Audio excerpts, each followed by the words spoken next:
안녕하십니까?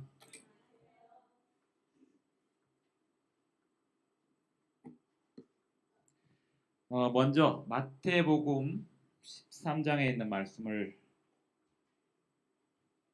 보겠습니다.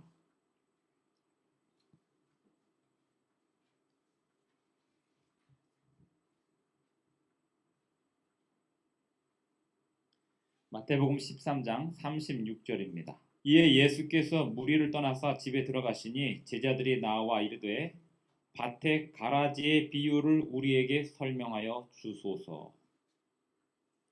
대답하여 이르시되 좋은 씨를 뿌리는 이는 인자요 밭은 세상이요 좋은 씨는 천국의 아들들이요 가라지는 악한 자의 아들들이요 가라지를 뿌린 원수는 마귀요 추수 때는 세상 끝이요 추수꾼은 천사들이니 그런즉 가라지를 거두어 불에 사르는 것 같이 세상 끝에도 그러하리라. 우리가 가라지의 비유를 볼 때 예수님께서 하신 말씀, 이 가라지는 예수님이 뿌린 게 아니고 사탄이 뿌렸다라는 사실을 기억해야 합니다. 많은 사람들이 세상에 살면서 하나님을 믿지 못하는 이유 중에 하나는 하나님이 계시다면 왜 이 세상에 고통이 있는가에 대한 질문에 답을 못 찾기 때문이기도 합니다. 죽음에 이르는 고통에 처하게 되면 사람들은 신이시여 왜 나에게 이런 고통을 허락하십니까? 또는 주십니까? 라고 이야기를 하지만 이 세상에 하나밖에 없는 우리의 하나님, 유일하신 하나님은 사람에게 결코 고통을 주시는 분이 아닙니다. 이 세상에 고통을 주는 존재는 따로 있습니다. 사탄이라고 성경은 이야기합니다. 그런데 그 사탄은 누가 만들었을까요? 본래 사탄은 하나님이 만든 존재가 아니고 하나님은 선한 천사를 만드셨습니다. 그런데 그 선한 천사에게 하나님께서 자유를 주셨고 그 자유는 하나님을 거절할 수 있는 자유였습니다. 완전한 자유란 거절할 수 있는 자유입니다. 이 세상이 하나님이 창조하신 세상임에도 불구하고 악이 존재하는 이유는 자유가 있기 때문입니다. 자유는 강제로 줄 수 있는 게 아닙니다. 자유는 선택할 수 있는 것이고 또 그렇게 선택할 수 있도록 제공되어야 하는 것입니다. 하나님이 천사를 완전하게 만드셨지만 오늘 제가 드리는 이 말씀은 성경절을 일일이 다 찾아서 설명해 드리기보다는 대강 설명해 드리는 게 좀 시간을 절약할 것이기 때문에요. 하나님이 천사를 완전하게 창조하셨지만 완전하게 창조하셨기 때문에 하나님을 배반하고 반역할 수 있었습니다. 부모가 자식을 정말로 사랑한다면 자식이 부모에게 저항하고 대드는 것을 용납할 수 있어야 합니다. 그게 부모죠. 왜냐하면 부모에게 한 번도 저항하고 대들지 않고 한 자식은 또 그 부모가 되어서 자식에게 그렇게 할 가능성이 높기 때문입니다. 제가 드리는 이 이야기는 조금 예화니까 무시하셔도 되겠습니다. 어쨌든 하나님은 사람에게 완전한 자유를 주셨습니다. 그리고 사람은 그 자유를 가지고 사탄이 선택한 악을 선택하게 되었습니다. 그것이 창세기 3장의 이야기입니다. 결국 이 세상에 악이 존재하는 이유는 하나님이 악을 창조하셨기 때문이 아닙니다. 이 세상에 고통이 존재하는 이유는 하나님이 세상에 고통을 주고 계시기 때문이 아닙니다.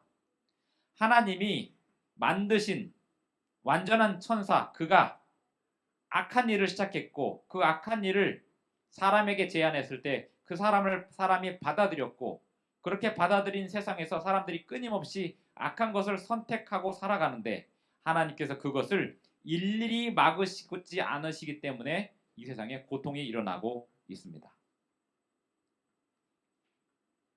37절에 보면 대답하여 이르시되 좋은 씨를 뿌리는 이는 인자요 밭은 세상이요 좋은 씨는 천국의 아들들이요 가라지는 악한 자의 아들들이요 가라지를 뿌린 원수는 마귀라 했습니다. 우리가 아프고 고통을 받는 이유는 뭘까요? 인과관계가 너무 확실하면 아픈 이유는 내가 뭘 잘못했기 때문이라고 생각을 합니다. 요한복음 9장에 보면 예수님 옆에 어떤 사람이 섰는데 그 사람은 태어나면서부터 보지 못하는 자입니다. 그런데 예수님께서 제자들에게 질문을 받습니다. 이 사람이 태어나면서부터 보지 못하고 살아가는 이 이유는 이 사람이 죄 때문입니까? 이 사람의 부모의 죄 때문입니까? 라고 묻습니다. 그 질문 자체는 인과관계에 관한 질문입니다. 누구의 죄 때문에 이 사람이 이렇게 보지 못하고 살아갑니까? 예수님은 이 사람의 죄도 아니고 이 사람의 부모의 죄 때문도 아니다. 이 사람을 통해서 하나님께서 영광을 받으실 것이다 하시고 예수님께서 그 사람을 치료해 주셨습니다. 예수님께서 이 사람의 죄 때문도 아니고 그 부모의 죄 때문도 아니다라고 말씀하신 그 대목은 굉장히 중요합니다. 우리는 이 세상을 살아가면서 어떤 일이 벌어지면 그 원인을 찾습니다. 그 원인을 찾느라 또 다른 병에 걸립니다. 마음이 아프면, 몸이 아프면 사람들에게 이야기를 하지 못합니다. 왜냐하면 내 마음이 아프면 사람들에게 이야기를 하면 사람들이 뭐라고 이야기를 할까요? 너 이러이러해서 마음이 아픈 거야 라고 얘기합니다. 너 이러이러해서 몸이 아픈 거야 라고 얘기합니다. 몸이 아픈 사람들은 또 마음이 아픈 사람들은 이 세상을 살아가면서 끊임없이 죄인 취급을 받으며 살아갑니다. 네가 그래서 아픈 거야 라는 소리를 끊임없이 듣는 것입니다. 예수님께서 그 나면서부터 보지 못하고 살아가는 사람에게 대하여 이 사람의 죄도 아니고 그 부모의 죄도 아니다라고 단호하게 말씀하신 이유는 이 사람을 바라보는 예수님의 모습이, 예수님의 시선이 무엇인지에 집중해야지 그 원인이 무엇인지에 집중하지 말라고 말씀하시는 것입니다. 이것에 대하여 예수님이 십자가에서 설명하신 사례가 사하여 주옵소서입니다. 어려운 말로 가상칠언이란 말이 있는데요. 가상칠언, 십자가 상에서 예수님이 하신 7가지 말씀입니다. 우리나라 사람들이 말 줄여서 쓰는 거 되게 좋아하잖아요. 가상칠언이라는 말은 신학자들 사이에서는 너무나 잘 알고 유명한 말이지만 일반 사람들은 이게 무슨 말인지 잘 모릅니다. 십자가 상에서 예수님이 하신 7가지 말씀이란 뜻입니다. 그 중에 하나가 첫 번째 예수님의 말씀이 아버지여 저희를 사하여 주옵소서 자기의 하는 것을 알지 못함이니이다.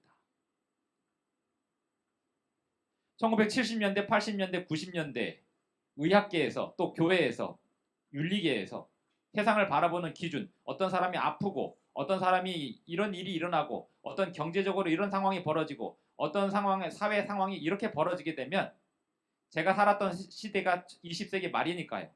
그 시대는 항상 원인과 결과를 찾았습니다. 교회 안에서도 어떤 환자가 있으면 이 환자의 병의 원인이 무엇인지를 찾았습니다. 그 원인을 제거하면 나을 거라고 생각했습니다. 그리고 사회를 바라볼 때도 제가 학교 다닐 때도 이 원인을 제대로 알면 사회를 바꿀 거라고 배웠습니다. 사회도 마찬가지고요. 과학도 마찬가지고요. 아버지여 저희를 사하여 주옵소서 자기의 하는 것을 알지 못함이니다라는 예수님의 말씀은 무슨 뜻이냐면 저들은 지금 자기가 무엇을 하는지 알지 못합니다.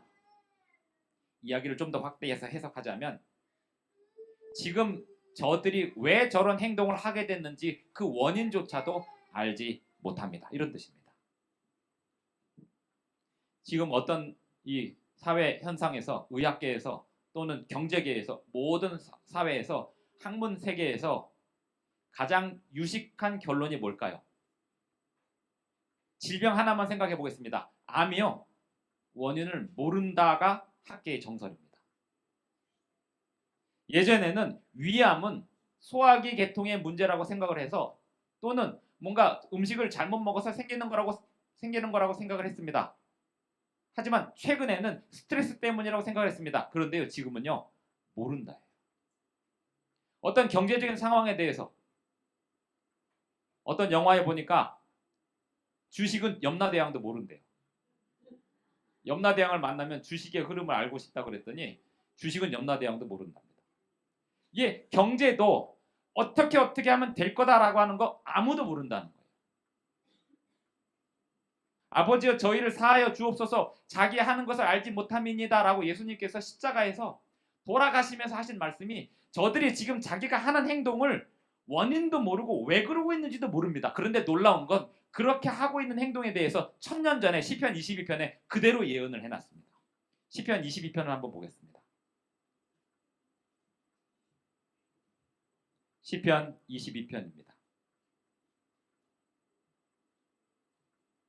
시편 22편 6절입니다. 나는 벌레요 사람이 아니라 사람의 비방거리요 백성의 조롱거리니이다. 이 시를 쓴 사람은 다윗입니다.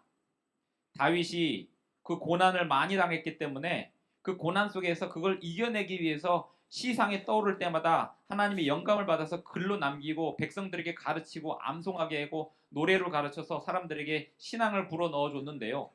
그가 쓴 시 중에 하나가 시편 22편인데 이 시편 22편은 놀랍게도 예수님의 십자가 밑에서 이 벌어질 일들에 대하여 다 예언을 해놨습니다. 다윗은 그걸 생각하지 못하고 쓴 거예요. 그냥 영감을 받아서 썼는데 이 시편 22편에 나오는 모든 내용들이 예수님 십자가 밑에서 사람들이 어떤 짓을 벌일지에 대한 내용이 다 예언이 되었던 것입니다. 1절에 보면 내 하나님이여 내 하나님이여 어찌 나를 버리셨나이까. 이것은 예수님께서 십자가에서 하실 말씀이었습니다. 8절에 보면 그가 여호와께 의탁하니 구원하실 걸 그를 기뻐하시니 건지실 걸 하나이다. 이 성경절은 예수님이 십자가 밑에서 예수님 십자가 매달아 놓고 조롱하는 사람들이 했던 말인데요. 1000년 뒤에 이 말을 그대로 하고 있습니다. 더 놀라운 것은 18절 내 겉옷을 나누며 속옷을 제비 뽑나이다. 예수님을 십자가에 매달아 놓고 군병들이 예수님의 겉옷을 나눠 가지고 있고요. 속옷을 제비 뽑고 있습니다. 1000년 뒤에 일어날 일을 정확히 내다볼 수 있는 건 오직 하나님뿐이시고 하나님께서 다윗을 통해서 영감을 주셔서 예수님의 십자가상에서 일어날 장면을 다 예언으로 주셨습니다. 어제 어떤 사람이 저에게 이런 질문을 했습니다. 목사님이 하나님을 믿는 이유가 뭐예요? 과학적으로 어떤 증명이 될 수 있습니까? 라고 그랬습니다. 저는요 이렇게 대답했습니다. 과학적으로 하나님을 믿는 이유에 대해서 나는 증명할 마음도 없고 증명할 수도 없습니다. 하나님은 과학으로 증명할 수 있는 분이 아닙니다. 내가 하나님을 믿는 이유는 예언입니다. 성경의 예언이 정확하게 성취되었고 지금도 성취되고 있으니 수천 년 동안의 예언을 미리 아시고 내다보시고 그것을 정확하게 알려주신 하나님께서 앞으로 어떻게 역사를 이루어 가실지에 대한 그 기대는 있습니다. 아버지여 저희를 사하여 주옵소서. 이것은 예수님께서 우리에게 주신 가장 중요한 통찰인데요. 부모는요 자식이 자라나면서 왜 저런 짓을 하는지 몰라요. 아버지와 어머니가 나누는 대화 중에 저하고 저희 집사람하고 나누는 대화 중에 가끔 이 둘째가 하는 행동에 대해서 이해가 안 될 때가 있습니다. 제가 여보, 쟤 왜 저런 행동을 할까? 그러면 한마디로 딱 정리되는 게 있어요. 아, 내가 어렸을 때 그랬어. 오케이. 제 아내가 저한테 여보, 쟤 왜 저래? 내가 어렸을 때 저랬어. 오케이. 이렇게 끝나요. 근데 재밌는 건 우리 둘 다 봐도 이해가 안 되는 현상들이 있습니다. 왜 저럴까? 근데 그 행동하는 그가 우리 마음에 안 들 때 어떻게 해야 될까요? 바로 잡아야 될까요? 많은 부모들이 자신의 생각대로 자식을 바로 잡으면서 자기와 같은 악인을 만들어냅니다. 이게 성경에 근거 있을까요? 없을까요? 저는 성경에 근거 있는 얘기만 합니다. 제가 그냥 하는 것 같아도 그거 성경절 대보세요 하면 됩니다. 지금 한번 대볼까요? 창세기 3장을 보겠습니다. 창세기 3장이 아니고요. 창세기 5장. 창세기 5장. 그러니 나 닮지 않은 애가 있으면 다행이다 싶을 때도 있는 거죠. 창세기 5장 3절 보겠습니다. 제가 읽겠습니다. 아담은 130세에 자기의 모양, 곧 자기의 형상과 같은 아들을 낳아 이름을 셋이라. 이 창세기 5장 3절에 대한 주석은 창세기 1장에서 하나님은 사람을 하나님의 형상대로 창조했으나 아담은 자기 닮은 아들을 낳았다. 이렇게 결론을 내리고 있습니다. 이래서 사람은 끊임없이 자기 닮은 자식을 낳으면서 끊임없이 악을 대물림한다는 거예요. 부모는 자식에게 항상 자기 닮은 행동을 해서 혼내고요. 자기와 안 닮은 행동을 해서 혼냅니다. 그리고 바로 잡으려고 합니다. 근데 바로 잡으려고 하는데 그 바로 잡는 기준 자체가 자기도 틀렸다는 사실을 몰라요. 예수님이 이 모든 행동들을 보면서 저들을 사하여 주옵소서. 자기가 무슨 짓을 하는지 알지 못합니다. 자기 하는 것을 알지 못함이니이다. 그러니 우리의 삶에 일어난 그 모든 일들에 대하여 뭐가 원인이다라는 것을 찾기보다 우리가 얼른 기도할 수 있는 것은 아버지여 저를 사하여 주옵소서. 여기서 사한다, 용서한다는 말은 성경에서 용서한다는 말과 사람들이 한다는 말의 정의가 완전히 다릅니다. 사람들이 죄라고 생각하는 말과 이 세상이 이렇게 고통이 있고 어려움이 있고 또 슬픔이 있고 죽음이 있는 이유는 죄 때문인데요. 그 죄란 사람들이 생각하는 이 세상이 가르치는 그런 죄가 아닙니다. 이 세상이 생각하는 그런 죄는 윤리적인 거죠. 도둑질하고 살인하고 거짓말하고 이런 걸 죄라고 얘기합니다. 그런데 성경이 말하는 죄는 하나님과 끊어져 있는 관계예요. 그러면 용서해 주십시오, 사하해 주십시오, 이건 뭘까요? 내가 이렇게 도둑질을 했는데 이렇게 빕니다. 싹싹 빕니다. 내가 다시는 안 할게요. 이렇게 빌었더니 하나님께서 비는 거 봐서 내가 용서해 줄게 하고 사해 주는 그런 개념일까요? 죄 자체의 정의가 다릅니다. 죄 자체의 정의란 하나님과 분리되어 있기 때문에 일어나는 일들. 그럼 사한다는 것은요, 그걸 다시 회복시키는 것입니다. 아버지여 저희를 사하여 주옵소서. 이것은 아버지여 저를 만져주시고 저에게 창조의 능력을 주십시오. 이것입니다.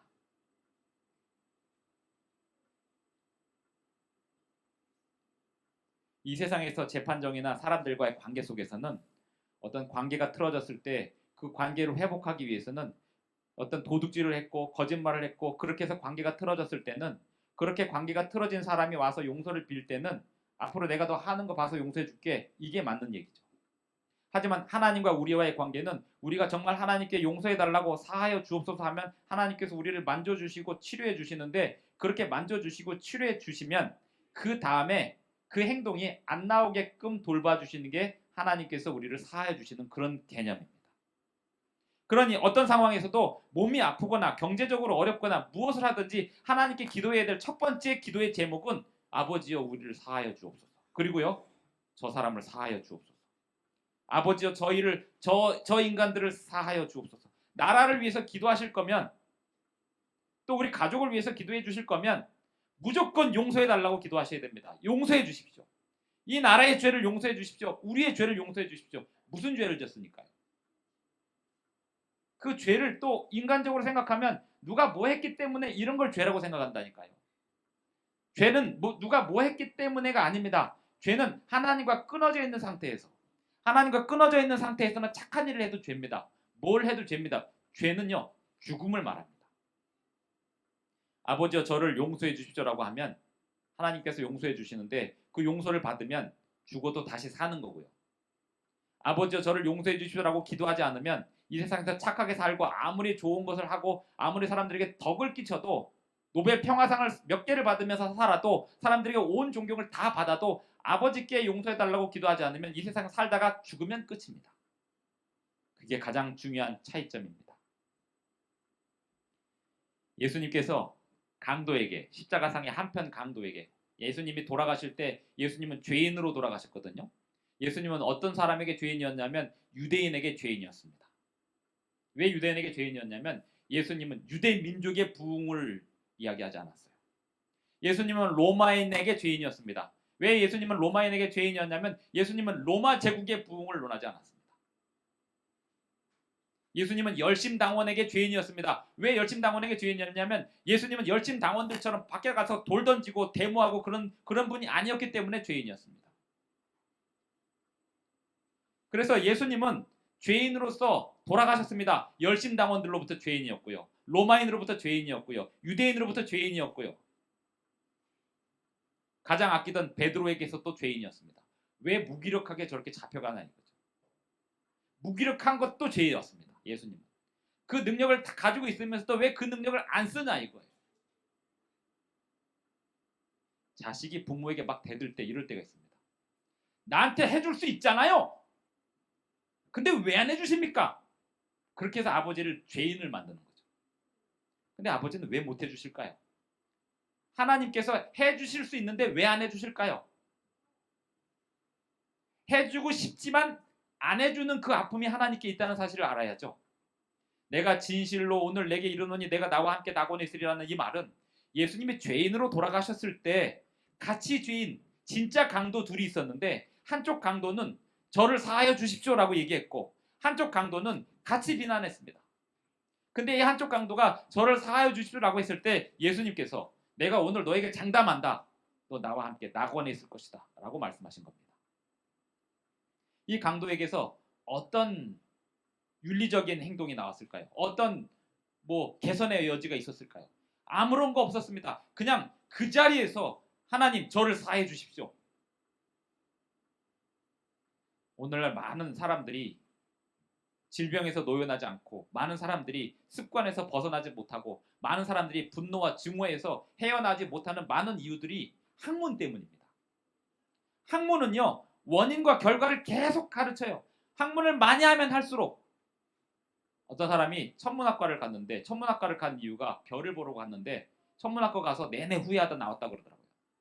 왜냐면 천문학과 가면요 별 안 보거든요. 천문학과 가면 망원경으로 낭만적으로 별 보고 있을 것 같죠?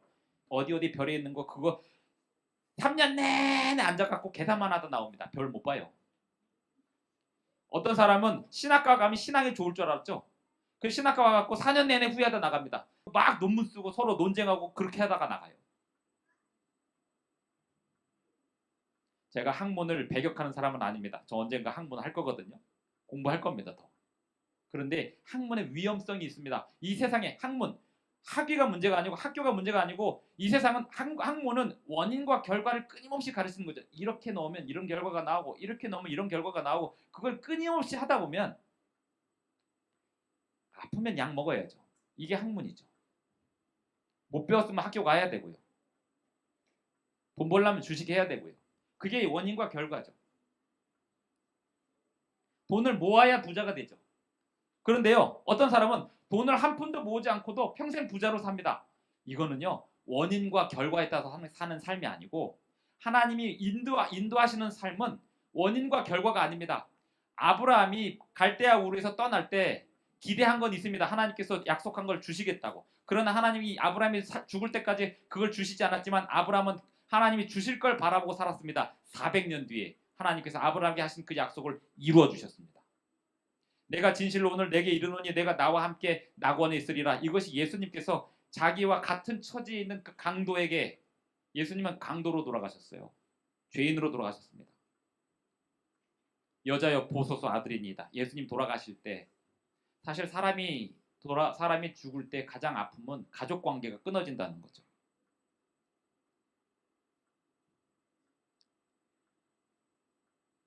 죽음 앞에는 그 원인을 아무리 해결해줘도 해결이 안 됩니다. 죽음은 가족 관계를 끊어놔요. 근데 그 가족 관계를 새로 만드십니다. 예수님께서. 예수님은 본인은 돌아가셔야 되잖아요. 죽으셔야 되잖아요.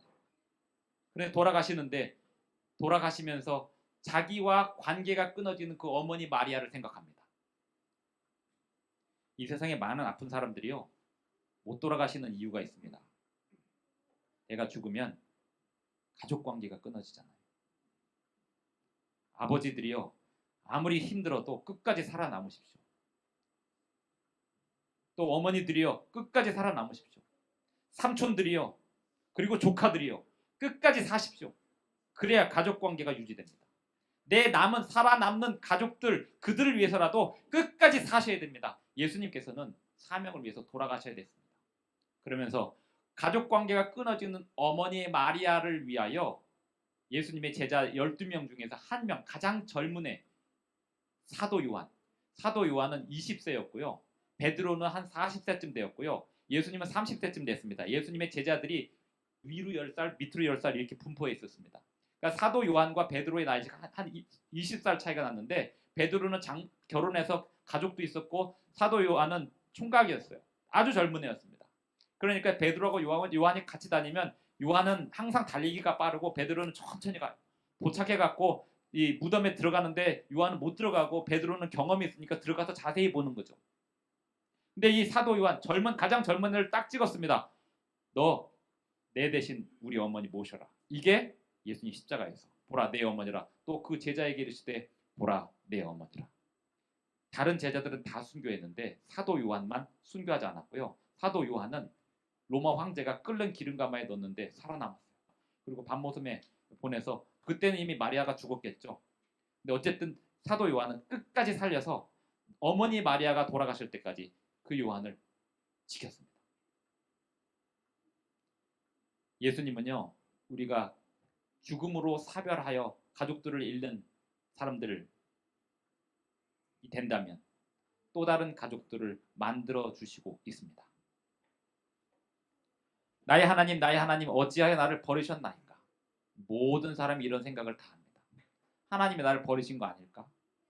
예수님께서 십자가에서 처절하게 부르짖은 외침이었습니다. 내가 목마르다. 사람이 정말 힘들고 어려우면 목이 마르고요. 근데 예수님은 돌아가시면서 다 이루었다라는 말을 끝내 하시고 돌아가셨습니다. 우리가 이 세상에 살면서 하나님께 날마다 사하여 주옵소서라고 기도를 하면 마지막 순간에 다 이루었다라고 고백하고 죽을 수 있습니다. 솔로몬은 하나님이 주신 지혜로 자기가 하고 싶은 것 다 했습니다. 그리고 마지막에 자기가 잘못 살아온 그 인생의 결과들을 다 봤습니다. 그리고 전도서를 썼습니다. 회개하면서, 눈물을 회개하면서 헛되고 헛되니 모든 것이 헛되도다. 사도 바울은요, 나는 죄인의 개수요, 나는 날마다 죽노라라고 매일매일 처절하게 하나님께 용서를 구하고 사해달라고 기도하며 살았는데 마지막에 그 사도 바울은 참수당해서 죽는데요. 디모데후서에서 나는 내 달려갈 길을 완전히 다 마쳤다. 난 이제 후회 없는 인생을 살았다. 예수님 말씀하신 것처럼 다 이루었다. 예수님께서 마지막에 아버지여 내 영혼을 아버지 손에 부탁하나이다. 우리는 언젠가 다 죽습니다. 내가 죽은 다음에, 우리가 죽은 다음에, 또 누군가 죽은 다음에 나를 장례 치러주실 분이 누구인지가 중요한 게 아니라, 중요하죠. 물론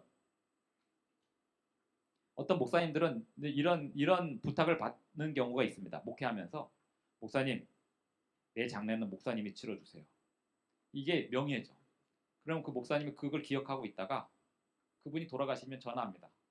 고인의 유언에 따라 제가 그 성도의 장례를 치러줘야 합니다. 이게 아버지의 유언이었습니다. 그럼 자식들이 받아들입니다. 그런데 더 중요한 건 본인이 눈을 감는 그 순간에 아버지요 내 영혼을 아버지 손에 부탁합니다 라고 눈을 감을 수 있다면 그보다 더 행복한 사람이 어디 있을까요? 우리는 매일 저녁 잠을 자면서 잠자리에 들기 전에 아버지요 내 영혼을 아버지 손에 부탁하나이다 이렇게 기도하고 주무신다면 편안한 잠을 주무실 수 있을 겁니다. 아버지여 저희를 사하여 주옵소서 자기의 하는 것을 알지 못함이니이다. 예수님께서 12살에 예루살렘에 가셨다가 처음으로 어머니에게 반항을 하죠. 어머니가 예수님을 잃어버려요. 소년 예수가 예루살렘 성전에서 제사장을 랍비들하고 대화를 나누다 보니까 3일 동안 대화를 하는데 이 마리아와 요셉이 이제 고향으로 가는데 하룻길을 갔다가 자기 아들이 없어진 거예요. 그래가지고 물어서 찾아서 왔는데 사흘 만에 찾은 겁니다. 그래서 너 어떻게 나한테 이럴 수 있어? 이렇게 했는데 이 예수님이 처음으로 뭐라고 얘기했냐면 어머니 제가 내 아버지 집에 있어야 되는 거 모르셨어요? 라고 물었습니다. 그리고 이 마리아는 이 말을 평생 생각하고 삽니다. 그리고 그것이 예언이 되어서 예수님이 십자가에 돌아가신 다음에 사흘 뒤에 예수님이 살아나시죠. 그게 예수님이 마리아에게 주신 예언이었습니다. 그런데 이 12살이라는 나이가 중요한 게 예수님은 그 12살의 나이에 어머니에게 처음으로 노라는 말을 했습니다. 이 얘기가 교육학에서 또 우리 재림교회 교육학에서도 굉장히 중요한 이야기인데요. 12살까지는 부모가 어떻게 이렇게 저렇게 교육할 수 있어요. 그런데 12살이 넘어가면 자식은 이제 독립을 준비해야 됩니다. 부모가 하라는 대로 사는 게 아니에요. 자기가 준비하고 살아야 돼요. 그런데 그 자기가 준비하고 사는 그 기준이 이제 하나님을 향해 나아가야 하는 것입니다. 그 전까지는 부모님 손을 따라다녔다면, 그 전까지는 아버지 손을 따라다녔다면, 이야기를 제가 왜 하냐면 가족 간에도 남편과 아내 사이에도 저 사람이 왜 저러는지 모를 때가 너무 많아요. 그래서 저 사람이 왜 저러는지 모른다고 다른 사람한테 얘기했더니 그 사람도 나에 대해서 다른 사람 똑같이 얘기하는 거예요. 저 사람이 왜 저러는지 모르겠다. 그리고 고쳐보려고 시도합니다. 청소는 잘 안 하는데 설거지를 잘하는 사람이 있으면 당신은 청소 잘하니까 청소 좀 열심히 해봐. 아무리 얘기해도 안 돼요. 당신은 청소는 잘하는데 왜 이렇게 설거지를 안 해? 설거지 한 번이라도 해. 그럼 아무리 얘기해도 안 됩니다. 죽을 때까지 안 바뀌죠. 어떻게 해야 될까요? 저 인간을 사하여 주옵소서. 이러고 사는 것밖에 없어요. 그렇게 해야. 근데 사실 그렇게 하면요. 서로가 그러고 몰래 기도하는 거죠. 남편은 아내, 저 인간을 사하여 주옵소서. 그 다음에 아내는 저쪽 가서 저 인간을 사하여 주옵소서. 그 다음에 부모님 저쪽 방 가서 아들을 위해서 저 인간을 사하여 주옵소서. 아들들은요. 방에 앉아서 우리 엄마 아빠를 사하여 주옵소서 이러고 있다고요. 근데 모든 가족이, 모든 성도들이, 모든 사람들이 이렇게 기도한다면 어떻게 될까요? 이 교회는 생각이 다른 사람들이 다 와서 함께 예배할 수 있을 것입니다. 제가 꿈꾸는 헌당 예배가 있어요. 앞이 안 보이는 사람도 있어야 되고요. 한쪽 팔이 없으신 분도 계셔야 되고요. 다리를 못 쓰시는 분도 계셔야 되고요. 정말 가난하신 분도 계셔야 되고요.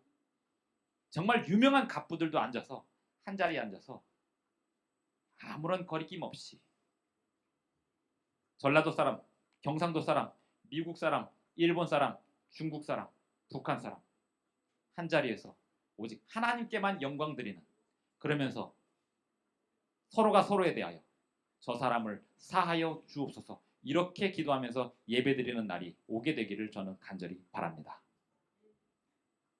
하늘에 계신 우리 아버지, 우리 교회를 사하여 주옵소서. 우리 나라를 사하여 주옵소서. 우리가 만나는 모든 사람들을 위하여 이렇게 기도하게 하여 주시옵소서. 예수님의 이름으로 기도합니다. 아멘.